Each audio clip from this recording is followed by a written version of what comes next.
Different times of year you can't even catch a tuna because once they bite, they're eaten immediately. The blackfin tuna is unique to the Florida Keys and all of Florida. They're a tropical tuna. But we have them on our humps off the Middle Keys, a few spots on some older wrecks. That's a good one. You want to hook as many as possible whenever you can. Might make me get the gaff on the next one.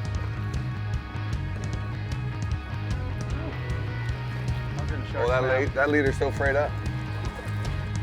Right. Oh.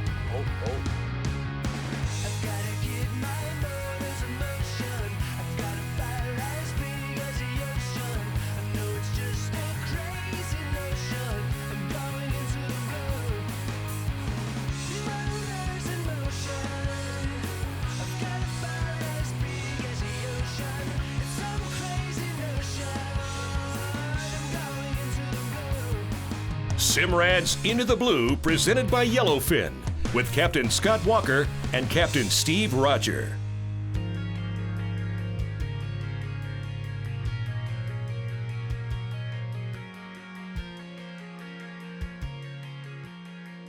A typical day of tuna fishing for us usually involves getting bait. I mean, that's the key ingredient to catching tuna fish is having bait. This time of year, bait fishing's getting tougher and tougher, and if I were to try to catch it the day of, it's not a guarantee.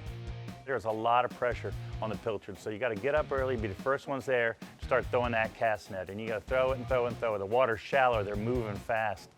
The boat can't maneuver so much. So it's really very time consuming. It's not like, let's get up and go catch bait. It's let's get up and see how long it's going to take to catch your bait, because we're not going fishing without it. The beauty of living on Duck Key here at Hawks Cay Marina, we have self-flushing canal system. We have deep water, light flow, which is ideal for temperature and actual oxygenation of our bait cages. We can put a bait cage in October and leave it in until June if we want to, with the bait in there, fat and happy, just living the life. For him, it works out fine to have that bait pinned up and behind the house and that good flowing water and feeding that bait every day. The hardest part of the day is already taken out of the equation. Got a lot of time invested in catching this bait. Got to keep it healthy. We're gonna give it a little food this morning, probably again this evening right at sunset. And this grower helps rebuild their slime and makes them stronger. And once we switch from the grower formula, we'll switch to the maintainer. It gets them fat. And then when we need them the most, they're always ready for us. Bait feeding 101, start early, finish late. Well, I got rid of some. Most of the time the bait I prefer is the pilchard because you're able to carry such large numbers of it in a live well. When you have that amount of bait, you can throw a lot of freebies, which tends to bring the fish up in a frenzy, hence making this environment very conducive to throwing a bait out and getting a bite every time.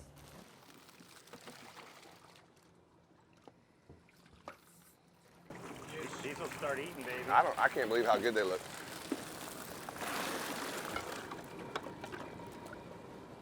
You're gonna need every live well on your boat packed to the max, and I would say the numbers is 300 to 600.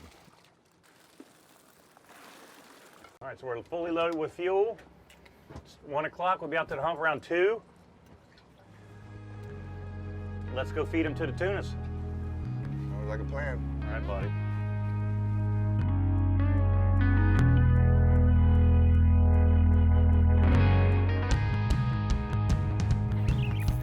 Come on, baby. Back into our second double.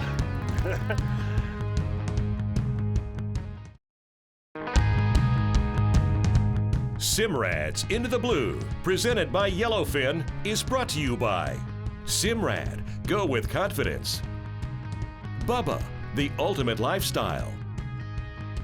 Sea Deck, your boat deserves Sea Deck. Waypoint. By Yamaha, reliability starts here. And by Ameritrail. Hawks Cay Resort. Power Pro. And Costa. The blackfin tuna is unique to the Florida Keys and all of Florida. They're a tropical tuna. That we have them on our humps off the Middle Keys, a few spots on some older wrecks, but not like in Key West where they're all over the reef and all over the Gulf following the shrimp boats. But our particular spot that we use, which is closest to our marina, is the Marathon West hump. You know, in the Keys, when we're tuna fishing, a lot of times we're fishing on wrecks or just outside the edge of the reef. Whereas when we come up here to Hawks Cay, you know, it's always at the hump. That's where the tuna congregate up here. It's a longer run. Every time I've ever been to the hump, it's been just epic tuna fishing. Old map in the bottom. When we approach West Hump, although I know where I want to start my drift, I have to check to see with the wind and tide, the drift's going to be 5 or 10 degrees off that day.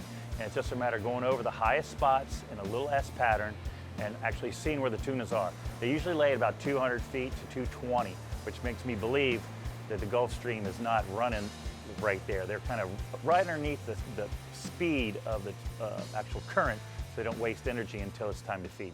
We're out here in 900 feet, and there's a little mountain, the Marathon hump. Comes up to about 500 feet, maybe 485 in some spots. We're right on top of it. There's some AJs sitting there at 500 feet underneath of us. When I get onto my sonar and I'm looking, first thing I always see are the big clouds of amberjack right at the bottom between 450. And then the next cloud up is usually tunas, and that's anywhere from 200 to 300. And then as soon as we slow down and throw pilchards, you can see that mark rise immediately, knowing that the tunas are already on their way up.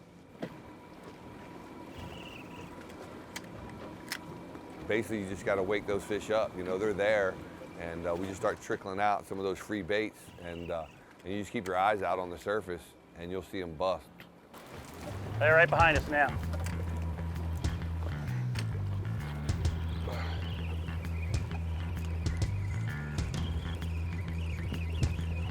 Oh, that's a good one. You got him on? Got him on? Fish on.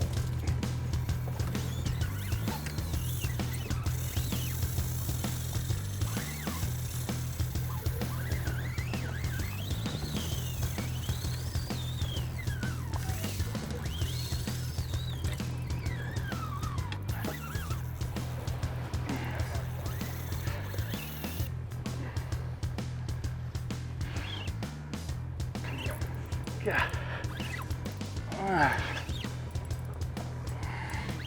Come on, no respect.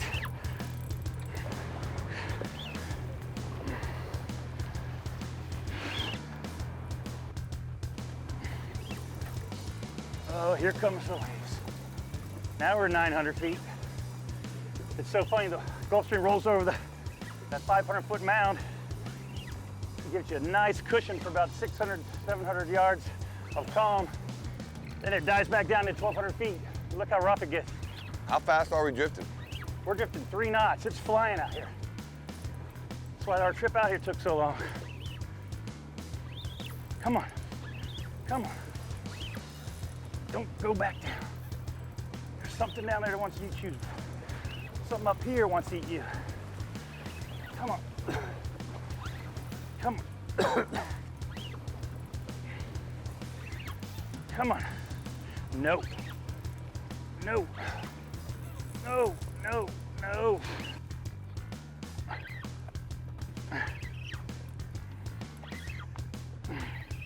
Come on, baby. I'm gonna turn you into some fresh tuna salad, my friend, after I blacken you tonight.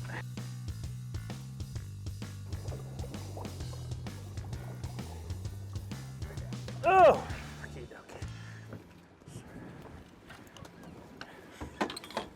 Nice hump tuna, baby. What, you throw it right in his mouth on that last cast? Get a little nutty, there's pilchards on the bow.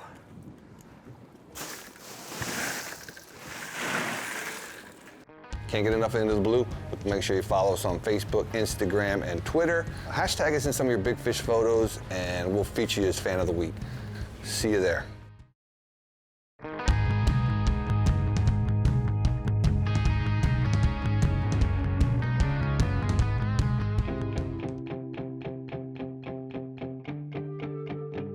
The the Marathon Hump has blackfin tunas on it year-round. One of the most unique spots of the Florida Keys, and it's right in the middle of the heart of the Gulf Stream.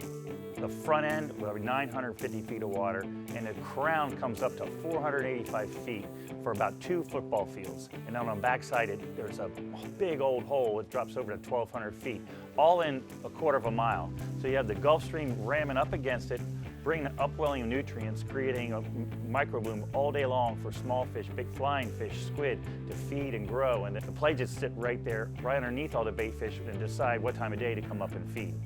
Once we start chumming them with the pilchards, they actually kind of go out of their mind. I think we're a little bit past them. Oh, that's a good one. Air it out. Oh. Oh, yeah. Big one choke on this orca plug on your big old 20,000 Saragossa. They're right behind us now. I like to catch tunas on artificial lure just because it's challenging. You know, it's almost like catching them on a fly rod. To get them to bite that lure, you got to make a perfect cast. You got to work it at the right speed, the right angle. It's just an exciting way to fish for them. All you got to do is get them up. I know if he puts that in his mouth, he ain't going to be able to swim too fast for too long. It's a whole lot of jewelry right there. Hold on, they're right here, right here. Start just swim right down that wave.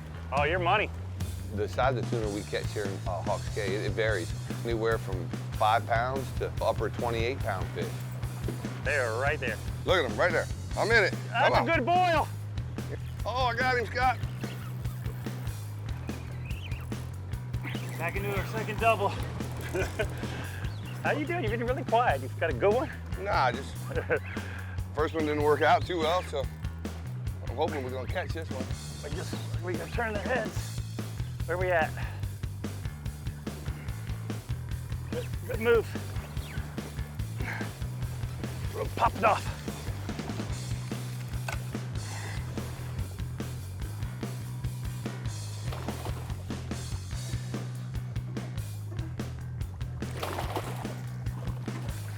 I ended up having to keep him because of that lure. Right behind us. Probably doing a lot of damage to him.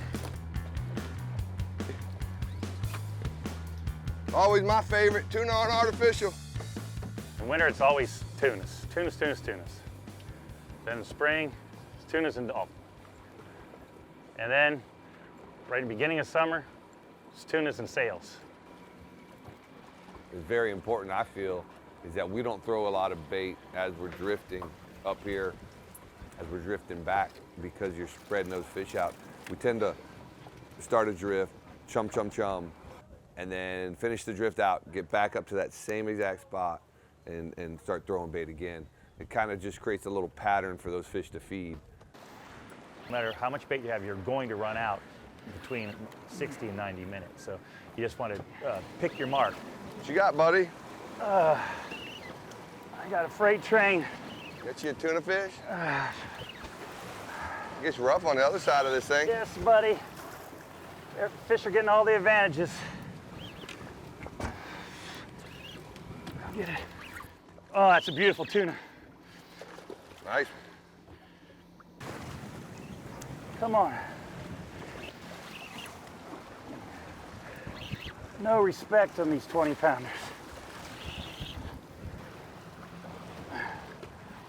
That's a good one. Oh, come on around. Might make me get the gaff on the next one.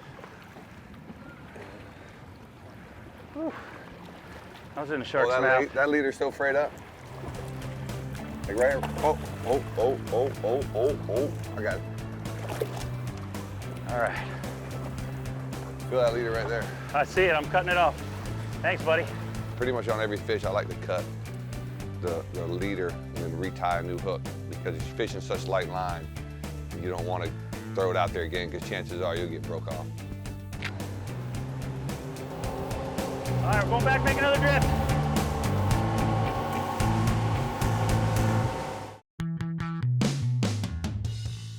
Scott, tell me about the radar, dude. Back in the day when we started using the radars to navigate inlets and find fish, it was get to the boat early to turn the radar on and then wait. Yeah. And then once it warmed up, then you had to actually pick a target in the marina and set the gain on it, set the sea state for the day. And then going off that one marker, you knew that you were dialed in for the day. And you had to do it every day. Now it's just a matter with the new Halo system from Simrad, turning it on. You're already warmed up. And then it's a matter of hitting harbor, offshore, birds, you're pre-tuned. No, long gone are the days where you have to actually have a little bit of your day just dialing in your radar before you even get to the inlet. Yeah. And what if the fog's already there first? And it just compounded things. Now with the ease of the new Simrad Halo, it just makes our job bulletproof. Yeah. In fact, what I'm seeing is that I'm running both at the same time. Right, I'm running in Well, close and out far yeah. on the same screen. Power on, power off. There's no wait, you know, for the thing to load up. A lot of the gains and things are self-tuning. So when it comes to radar, it is getting so simple. So if you don't have radar, Simrad makes it very easy. And now with the new Halo, it's even easier. At the end of the day, you know that you're going to get your family and friends home safe. It just enables us to go with confidence. Simrad's Into the Blue, presented by Yellowfin, is brought to you by Scales, every degree of water. Yeti, built for the wild. Yellowfin, only in a Yellowfin. West Marine, for your life on the water. And by Shimano.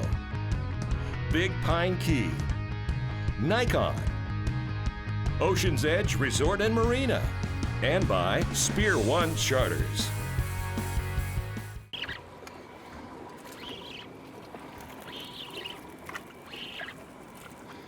Always short stroking when they're under the boat. And then when they come out, you can see them, you can lift high. But you don't want to lift high when they're under the boat because it'll rub. It's a great lesson. I got a little color here, Scott. On the 40-pound. Here they come. Nice fish. And then you There get that you head go. out of the water and There you that's go. it, they just go to sleep. Keep that head up.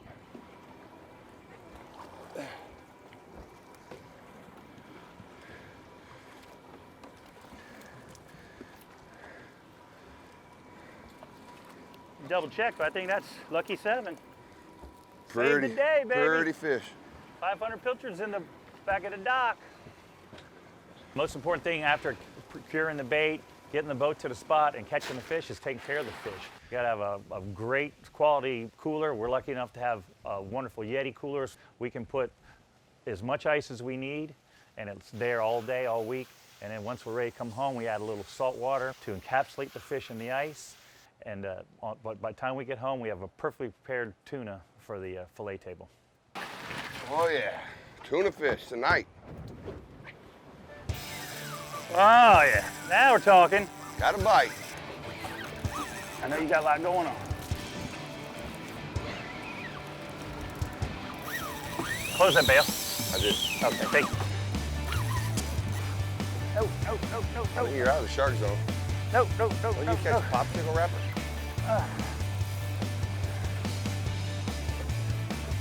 Current. Got him now.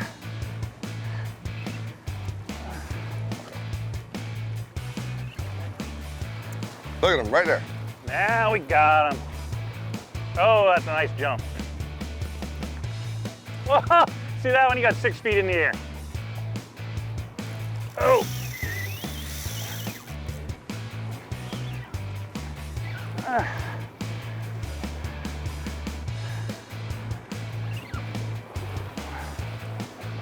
Oh yeah. I'd love you to grab him. Whoa, Oh, shark. big shark. No wonder he's hiding right here. Come on, baby. It's a good fish, man. He hasn't even started to fight yet. Oh, it's a fatty. Oh. All right, where's the shark at? I'm gonna lose his hand. Watch the shark. We're gonna fish with a fatty. Thank you. Oh, that's the best one of the day, bro. That's the way to finish it right there, Scott. Steve, what's in your Yeti? Bunch of blackfins. Hey, All right. good job, man.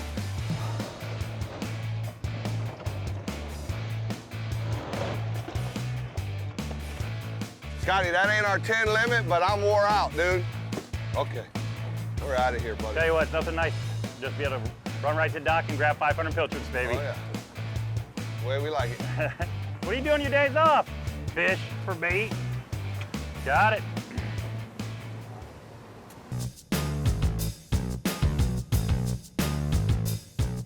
You want to hook as many as possible whenever you can. Mostly because the sharks usually take 25%, so if you have 4 on, you might have shot at 3, 2 at the least. But you also, the tunas aren't going to stay up. They're going to go back down, and then you have to start the whole process over.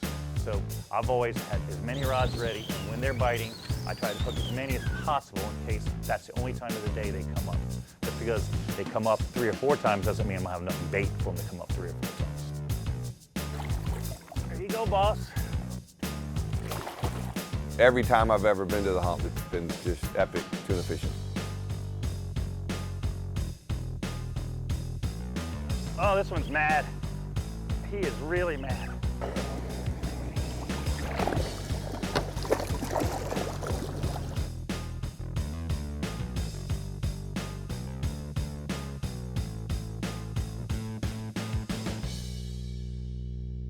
It turned out to be a really great day.